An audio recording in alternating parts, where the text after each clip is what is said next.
Befriend a unicorn and access healing magic in tonight's fantasy bedtime story. Sleep and Sorcery is a folklore and fantasy-inspired sleep series. My name is Laurel, and I'll be your guide on tonight's fantastical journey. Sleep and Sorcery is one part bedtime story, one part guided meditation, and one part dreamy adventure.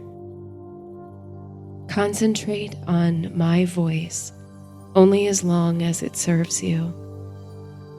Whenever you're ready, feel free to let go of the story and make your way into a comfortable sleep. Tonight's story features a built-in body scan and healing meditation. In our bedtime story tonight, as you seek out a fabled healing spring, you have a magical encounter with a unicorn who believes they're the last of their kind.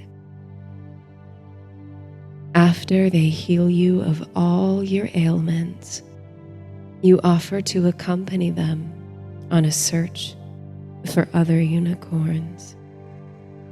Together, you embark on an epic journey to rediscover a long-lost species.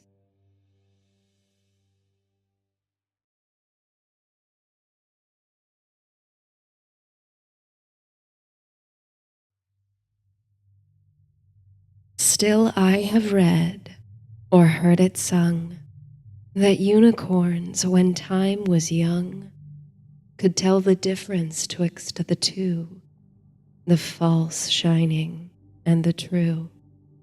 The lips laugh and the hearts rue.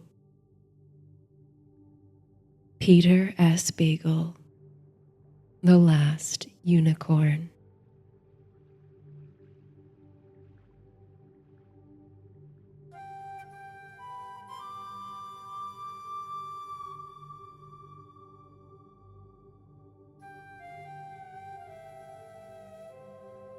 The air smells thick, saturated, and earthy. There's a mix of mineral-rich soil and the warm, complex scents of ferns, lichens, and mosses. And here and there, the fresh herbal fragrance of Scots pine, juniper, and rowan. The lingering moisture of recent rain is suspended still in the atmosphere. The dampness makes your bones and muscles ache even more. You seem to creak with every step like an old house or wagon.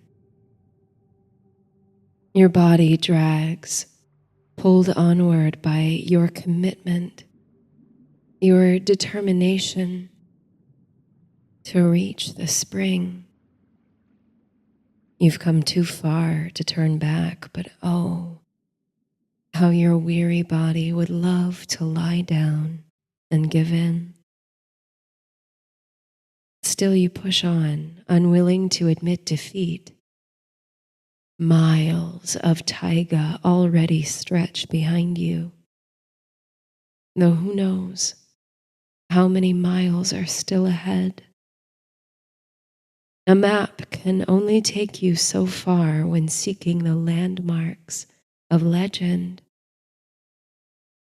Once you entered the wood, you relied not on the map, but on your dowsing twig.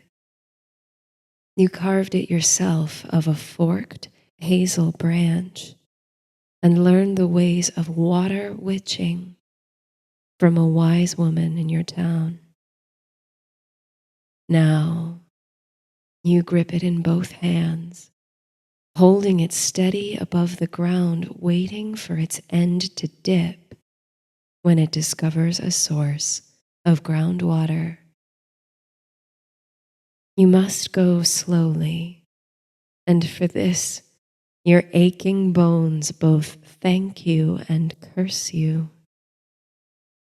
You have little strength to move with any swiftness, but the slow, deliberate gait only accentuates the soreness of your muscles. Onward. The soil is springy beneath your feet, mossy and soft. Above you through the trees, you hear the clumsy whistling sound of a capercailzie's feathers in flight. What light penetrates the depth of forest is diffuse and gray. You're not sure if it's early morning or midday and cloudy. You've lost track. Steady, you grip the hazel wood. But as you concentrate on the tiny, subtle movement or illusion of movement in the dowsing rod's end, your eyes are drawn upward by a hint of color ahead, not far off. If the dowsing twig has indeed located groundwater, you can't say, for it could have been nothing more than the twitch of your own hands. But you find you no longer need the water witching tool. As you move close to the strange, willowy pops of color in the wood, you realize that they may mark the very spot you seek. Countless strips of cloth and ribbons, white and blue and bright red, yellow and Lincoln green, tattered and torn, threadbare and knotted, hang from the branches of a hawthorn tree, all tapestried about with rags and ribbons. The tree's own greenery is all but obscured. You remember hearing local folklore about such trees. Clootie trees, they're called. Here, someone seeking the healing powers of a nearby well or spring would leave a cloth or ribbon as a means of symbolically shedding an ailment or injury. The goddess or nature spirit who stewards the spring might look upon the ribbon as an offering and grant their healing waters to the supplicant. For a few moments, you find yourself quietly observing the ribbon-wrapped tree, almost mesmerized by the gentle sway of the cloth rags in a breeze that rustles by. The same breeze shakes the leaves at the tops of all the nearby trees, producing a brief swell of sound overhead. Each rag or ribbon you think represents someone like you, someone who found their way to the heart of this wood, desperate to taste the waters of healing. A cream-colored rag, seemingly ripped from the hem of a common shift, might have belonged to a young girl seeking to relearn how to walk. A shiny blue ribbon, likely belonging to someone of noble birth, could have belonged to someone hoping to heal a broken heart. Every one of them has a story, you think. You wonder if they all found peace and healing here. When the rustling of the wind subsides, it's not silence you're left with, or even merely the twittering of birds above.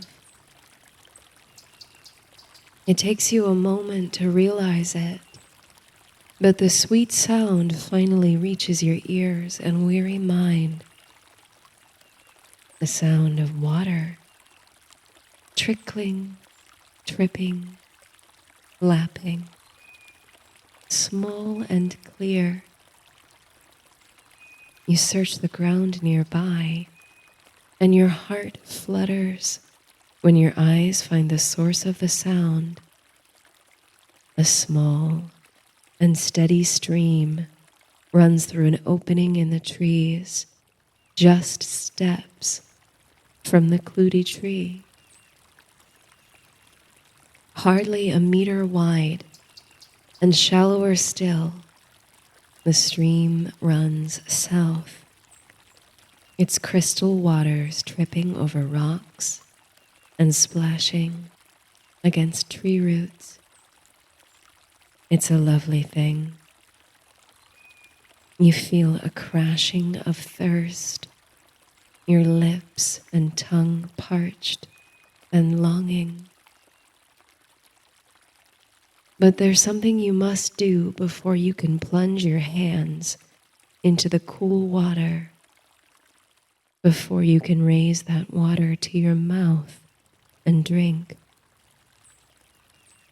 You reach to the hem of your tunic and grip the fabric with both hands.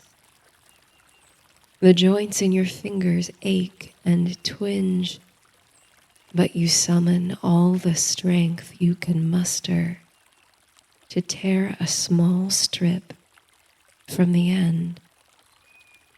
The threads split and fray at the edges, and the strip of cloth falls limp against your hand. Approaching the kludi tree, you locate a small branch that is as yet free of adornment. You smile to see that it's the last branch where one of the hawthorn's signature white flowers still blooms. As you tie your cloth to the branch, the frail little flower falls from it, floating to the forest floor, where it joins piles of its decomposing brethren. You hope the cloth from your tunic will be a well-received offering to the spirit of the wood. Now, body aching but heart light, you kneel beside the laughing waters. If you look closely, you can see the place where the groundwater escapes, bubbling into the stream. You take a deep breath and let out a sigh, on which all your doubts escape. You plunge both hands into the water, which is cold but comfortable. Cupping your hands, you lift them to your lips, drinking deeply. The water tastes finer than anything you've ever drunk, cool and clear and just a bit sweet, as though it's essenced with the wildflowers of the forest. After you've drunk of it, you splash some of the water on your face. You sigh again, awaiting the sensation of relief, awaiting the feeling of all pain and discomfort leaving your body. awaiting the lifting of the fog in your mind, leaving only a pleasant clarity. But you don't feel any different. You wait by the stream. You wait, but your heart sinks, nearly breaks when you realize nothing has changed. Perhaps the spirit of this wood, the steward of the spring, has rejected your plea. You wait still. The light changes in the forest. The sheer gray of before gives way to a warm, tender, golden glow that finds its way through the openings in the trees. The clear water of the stream collects the golden sunlight, then dances on its merry way. You remain. It's hard to think you've come this far for nothing. You're not sure you have the strength to stand, let alone to retrace your tiresome journey. You sit. Perhaps you will never leave this forest, you think. There are worse things. Perhaps you'll sit here until you grow old, in the shade of the hawthorn and the towering Scots pines. Perhaps you will become a tree yourself, rooted into the ground, and others will tie their ribbons to your limbs when they travel to this place. You'll become the spirit who grants or withholds healing. Your mind wanders. Once or twice you think you see movement between the trees. You remember the legends of a great battle somewhere in this forest, where two great sorcerers bewitched the very trees to dig up their own roots and march into battle. But it's probably just a roebuck or a mountain hare. The sunlight falls on your face and shoulders now. The waters catch the golden light and sparkle in response. Maybe you'll get up after all and start the journey home. But something stops you. Something fasts you to the spot. The quality of light is changing again, not in color or warmth, but intensity. And not from above, from the position of the sun, but from within the forest itself, to the north. Perhaps from where the stream originates. You shield your eyes and turn toward the light source. A silver glow pulses through the trees, its rays streaming almost like liquid. You blink and squint against the brilliance of it, and from the shine emerges a silhouette that seems to ring like a bell. Something large and gliding. As the gleam subsides, dissolves even. The silhouette comes into focus with sudden clarity. All at once you feel your heart fill, your eyes water, and your knees weaken. You're overcome with awe and emotion and an urge to avert your eyes, but you do not turn away. Your senses drink of the spectacle, for it's wondrous to behold, but also fragrant and musical and warm,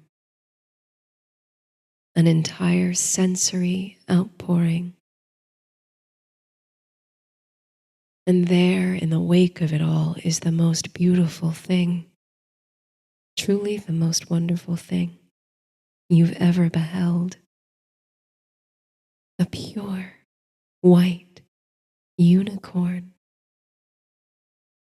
more alive and lovelier than in any rendering in books or paintings. It stands exquisitely still, noble and towering over you in your prostrate form. Yet the white wisps of its mane and tail flow freely, as though disturbed by a constant breeze, or as though under water. Its color, the purest, simplest, cleanest white you've ever seen, is like moonbeams or fresh winter snow or sea foam. And its horn, spiraled and impossibly long, endless even, nearly the length of its body, is like shining mother of pearl. Your breath is caught in your chest. And then, when you think your heart and senses can hold no more wonder, the unicorn begins to speak. It's a voice neither masculine nor feminine, and somehow both, booming and incandescent, firm and gentle, reassuring and mysterious. You are almost too overcome with awe to understand the words, but you catch up. Tell me, the unicorn says, in all your life and in every place upon this earth you've traveled, have you ever seen a creature such as me? You want to grovel, to insist and assure the unicorn that they are the noblest and most magnificent beast you've ever encountered. But you cannot muster a sound. All you can do is shake your head. Yet you do not detect pride, but a tinge of sorrow in the words that follow. I've heard your plea for healing, they say. I've seen your offering upon the boughs of the tree. I've felt the pain you carry in your hands, head, and heart. Your pulse quickens, your hands quiver. The unicorn continues. I've waited many long years beside this stream, waiting for someone with a pure and honest heart, someone who might give me a gift in return for the magic of the spring. You feel your face fall into a quizzical glance. What gift could this magical creature need? And yet, somewhere in the depths of your soul, you feel already a strong devotion. You feel a wealth of magnanimity you hadn't known you possessed. You have no great wealth or treasure to your name, but if you did, you know you'd lay it at the feet of the unicorn. What can you offer, though, besides a strip of cloth from your tunic and the sincerity of your feeling? I have nothing to give, you say, holding your hands out, palms up, in supplication. I have come many miles to be healed by the spring. All I can do, all I can offer is devotion and gratitude. The unicorn's dark eyes seem to sparkle, and you wonder if they feel disappointment, sadness, just as you had hoped the spring would heal your ailments. Did the unicorn hope you were some keeper of unimaginable riches? Do they feel the same regret as you? But when the unicorn speaks again, it's not with sorrow, it's with hope. All I ask is companionship, they say. I have asked it of many a gentle soul who knelt beside the waters in exchange for the healing magic of the spring. I have a great journey to embark on, and I cannot bear to go alone. I've been alone for so long. But why, you ask, have none granted you this simple gift?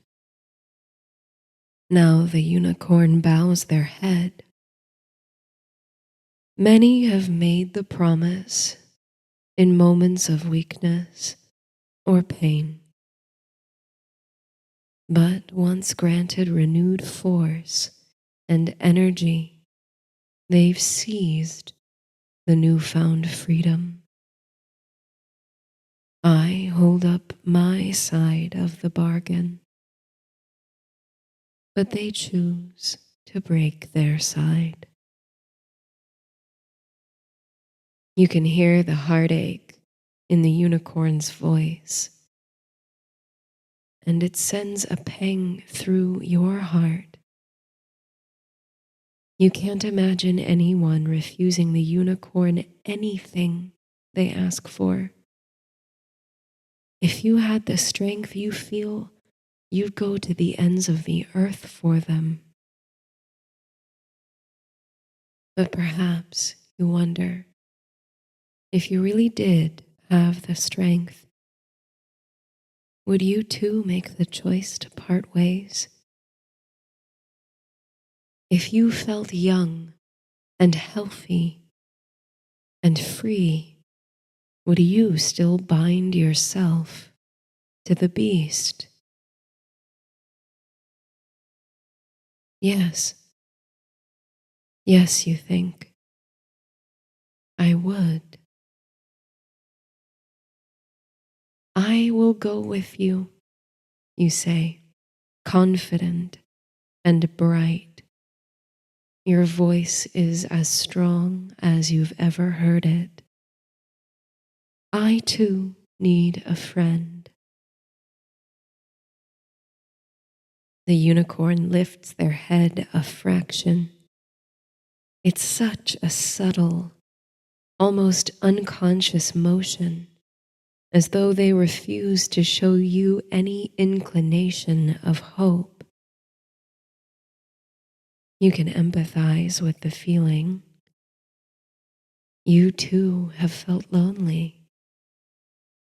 You too have longed for companionship and adventure, despite all that holds you back. There's a long pause. The songs of crossbills overhead, the rustle of squirrels in the branches, the trickle of spring water. And then, though it's unspoken, you feel the making of a troth, as though some invisible force binds you to the unicorn. 1,000 tiny strings, like strips of cloth, tying together your hearts and fates. The air becomes active, as though all the tiny particles that make it up are standing on end and spinning through time.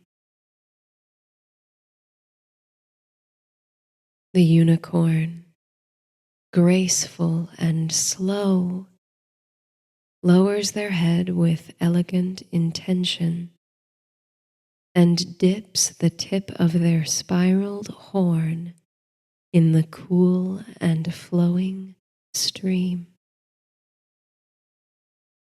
Where the horn touches, you think you can see a glint of light and liquid silver. The water continues to flow, but its surface almost imperceptibly changes, a slight disturbance from the horn that ripples outward and resets. The unicorn lifts their head and looks at you. Drink, they say. Be healed, and let your promise be fulfilled. Hardly bearing to take your eyes off the creature, you once more dip your hands into the cold, running water. You withdraw your hands, cupped, holding a small pool of water within them. You can see your own faint reflection in the surface of the pool. Your eyes are honest. You wonder how this water will change you. Will it change your intentions? You lift your hands to your lips and drink.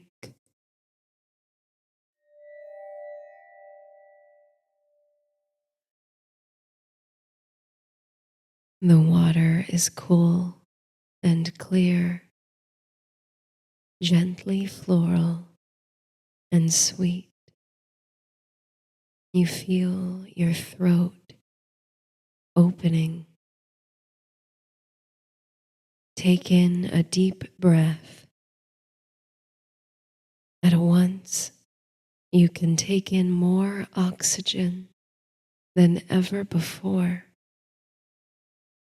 The breath, whole and capacious, flows into all corners of your body, lighting up muscles and joints Feel the scalp and temples open, release all tension, pain, and discomfort, leaving the space of your head. Unfurrow your brow and awaken the third eye. Feel yourself opening up, unfolding. On the tip of your tongue, savor the taste of the healing water and become aware of how the mouth feels. The inside of the mouth, the tongue, the root of the tongue, the teeth and gums. Unclench your jaw if you're clenching. Replace tightness everywhere with softness,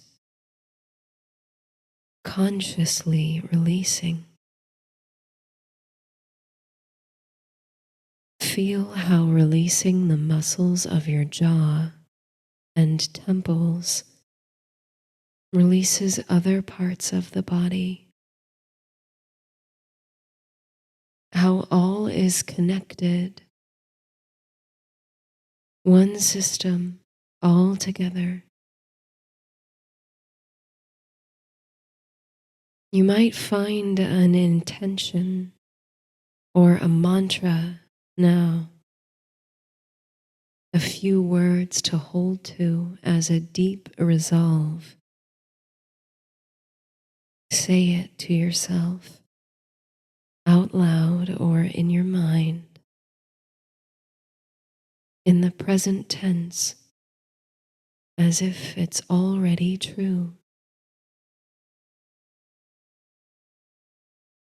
If nothing comes to mind, you can use this. Everything I need to heal is already within me. Say your mantra to yourself 3 times in your mind or out loud. Then let it go.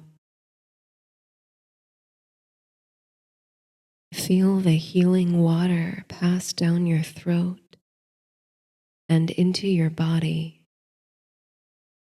The muscles of the neck and shoulders release and soften, letting go of tension, discomfort, pain, anything that hurts or strains. Let go. Release and soften your shoulders and the muscles connecting your shoulders to your neck, your arms, and your back. Bring your awareness to your chest, to the space across your heart and rib cage. Let your breathing be natural but full. Let the breath fill the lungs and belly. Surrender to the natural waves of your breath. Each inhale sends healing energy to all corners of the body, and each exhale carries away the stored tension, hurt, and worry. Let your heart feel light Let healing energy radiate from within your heart and move in and out with the breath. If your heart is hurting right now, be gentle with it. Breathe and trust your heart, how it sustains you and carries all your potential for love and deep, deep feeling. Cherish it.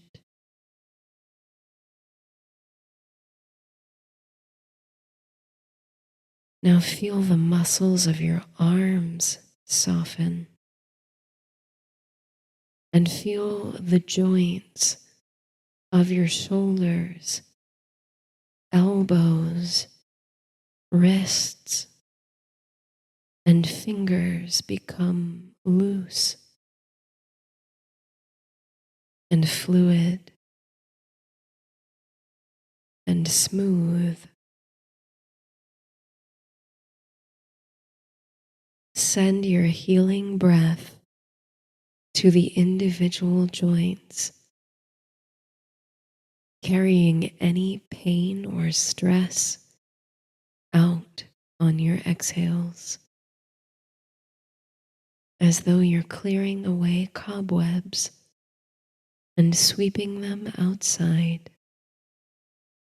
Let them go. Now send the healing breath deep into the belly, releasing any pain or discomfort or worry. If anything is tying your stomach into knots, let the breath gently loosen that knot, unfurling it like a lotus and sweeping away the cause, letting it ride out on the breath, the wave of your exhale. Let the healing breath flow into your back, untangling the points of tension, relieving the pressure, and exhaling any negative emotions that may cause you to strain.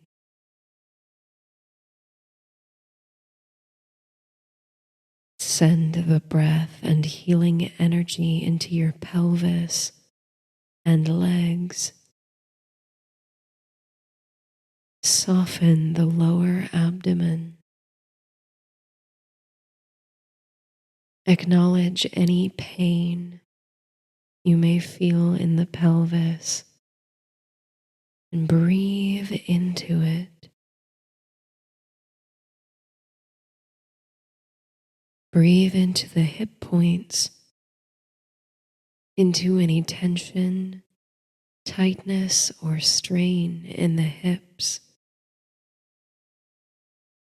As you send the breath to soften that space, recognize and release any emotions or vulnerabilities stored in the hips or hip flexors. Carry those emotions out on the wave of your breath.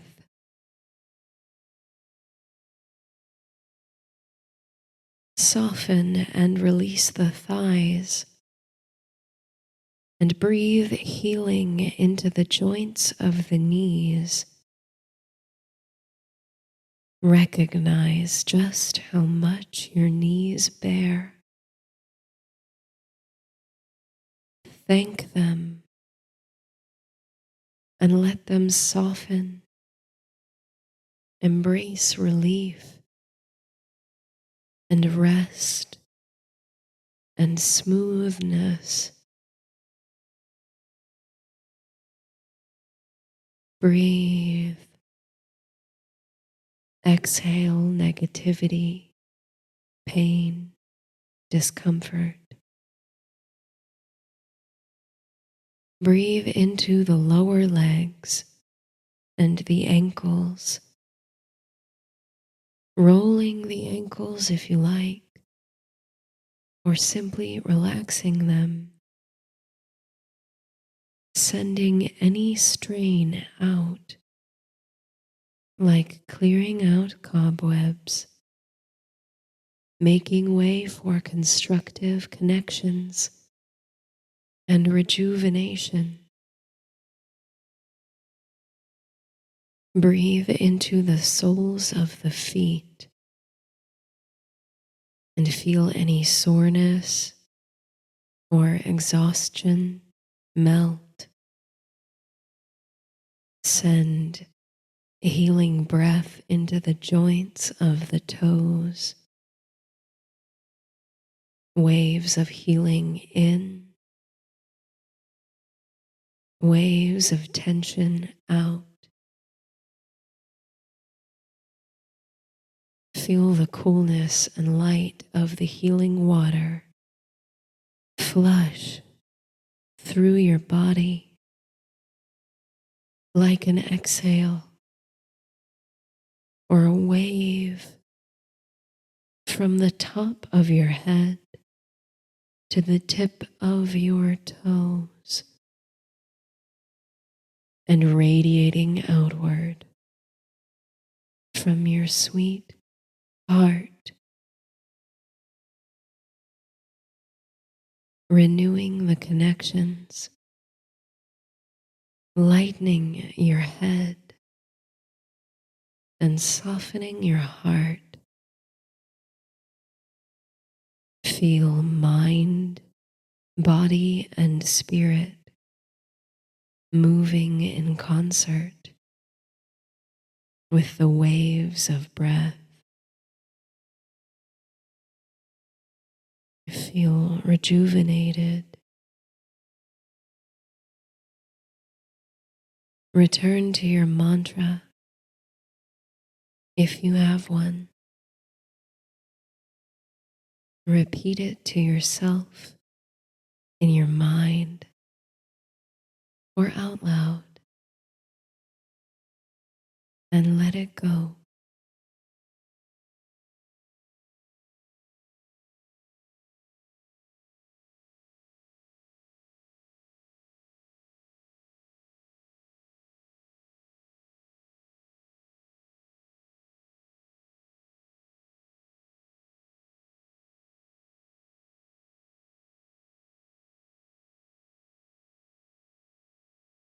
You find you've risen to your feet, standing taller and prouder than you ever have. You feel many years younger, and a surge of energy and vitality runs through you like a current. The gratitude is enough to bring you to tears. You feel ready to run through the forests, proclaiming your victory. You could lift the trees up from their roots. You could run all the way to your hometown, leagues and leagues from here, in the space of an afternoon. You picture yourself at home, and the image fills your heart. But then your eyes meet the unicorns. Already the creature looks sad, ready to accept another loss.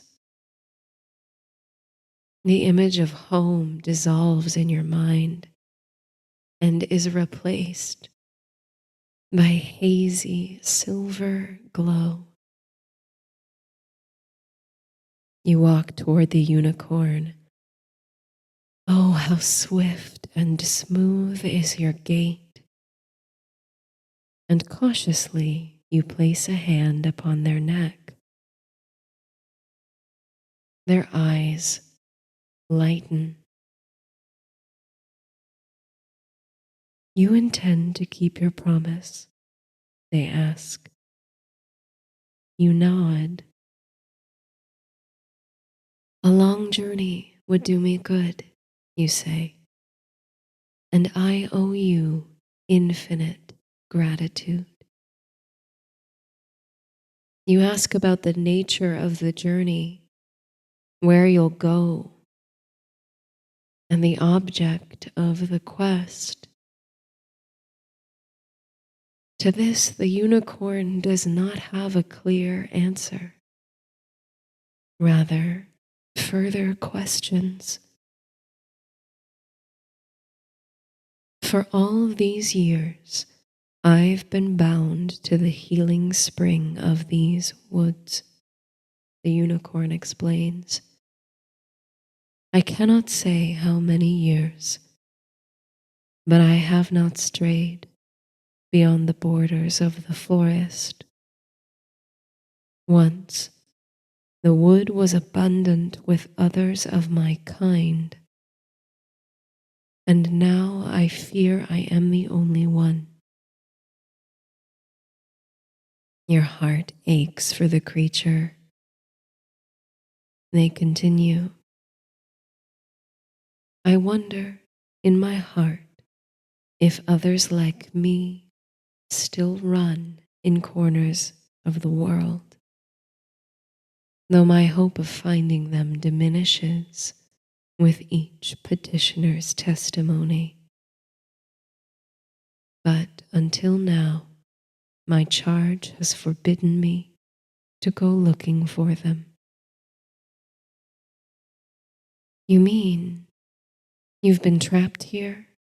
You ask, waiting for someone to set me free with the gift of honest devotion. A surge of warmth and compassion fills you up from head to toe. You want to throw your arms around the unicorn's neck. You almost do. Your fates are one now. The love you feel for the unicorn's gift of healing is matched, you imagine, by the unicorn's gratitude for their freedom. You promise to search the corners of the earth for the other unicorns. But as you prepare to depart the wood, a question occurs to you. What about the spring? You ask. Without you as guardian, what will happen to others who come seeking relief from their ailments? You cannot bear to imagine others suffering, unable to find succor. The unicorn explains that now their connection to the spring is broken, and it will flow with healing powers uninterrupted.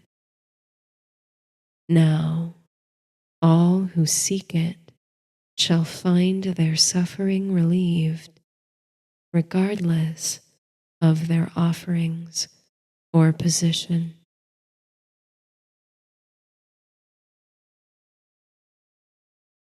Now you and your new friend set off under cover of ancient pines, hawthorns, and alder trees.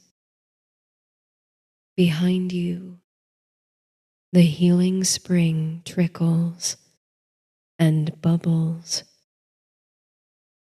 The rags and ribbons of the clooty tree sway gently in the breeze.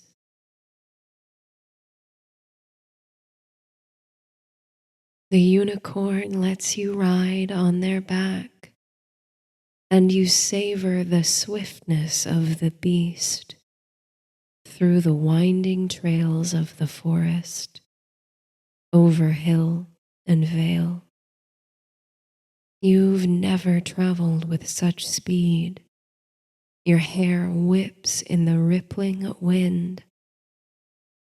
Together you travel the green glens of the highlands under skies filled with heavy black clouds. You trudge through grass and mud in a summer rain. You take shelter in the ruins of a forgotten castle, somehow finding the deepest sleep of your life under a broken stone archway. Across land bridges you travel to unknown countries, to kingdoms of legend and great citadels. You witness a great many wonderful things, miracles performed by passing magicians, flutterings of fairy lights in distant trees. But you do not see another unicorn. Your friend's gait slows. Over hill, over vale, over land, over sea, and again. You pore over maps of old and new worlds. You consult with traders of rare animals. You parley with pirates. None have seen the like of your friend.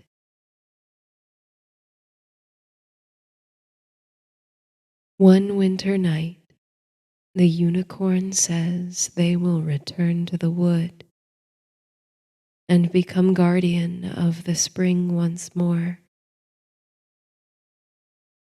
You've done all you can, and the quest is ended. I believed, says the unicorn, foolishly perhaps, that if I could just look, even if I couldn't find them, it would give me peace. But alas, you try to protest, assuring your friend that their freedom is worth as much as 100 unicorns. But their mind is made up. At dawn, they'll return to the spring. You can come with for the return journey, if you like. But the choice is yours. That night you dream of the ocean, of a castle on a cliffside that overlooks the sea. On each crashing wave in the space between the sea foam and sea sand, you see a herd of running unicorns, cresting and falling against the shore. At first light, you prepare to accompany the unicorn back to the wood where you met. You're not sure where you'll go next. Home, perhaps. You know you'll stay by their side as long as they need.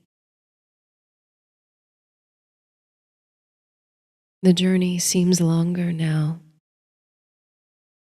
The way back always stretches beyond the initial quest, you think, because the object of the quest is behind. Over hill, over vale, over snow-covered glens, over fairy circles, under broken archways, under clouds heavy with snow, and finally, under Scots pines, familiar and fresh and evergreen. The forest feels like home, this place where you once thought you'd grow roots and become a tree, forsaken by the spirit of the spring. This place where you bound yourself to the unicorn. How far you've come, how strong you've been, how much you've loved in the days since you left this place.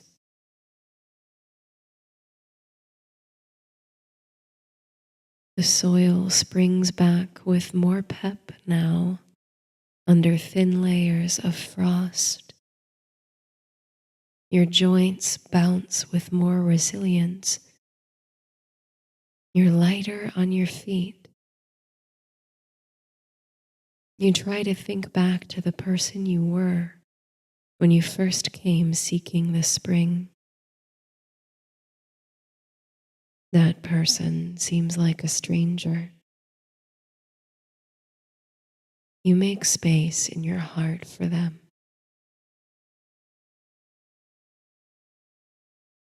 Hazy, golden light falls through the trees.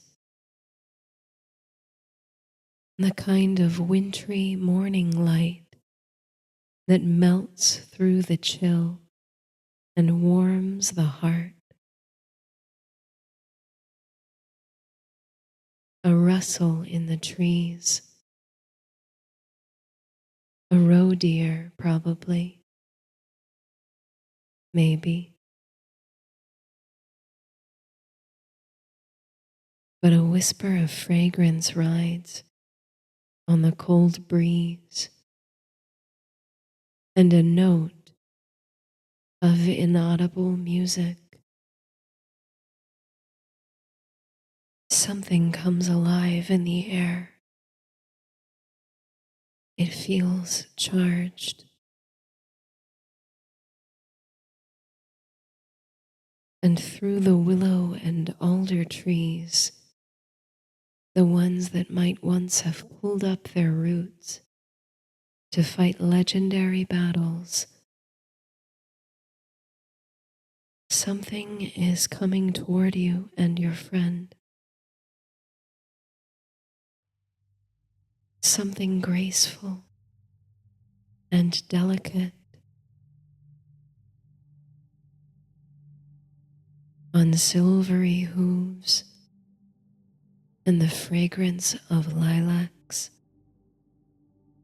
and the softness of sea foam and the crackle of taiga frost.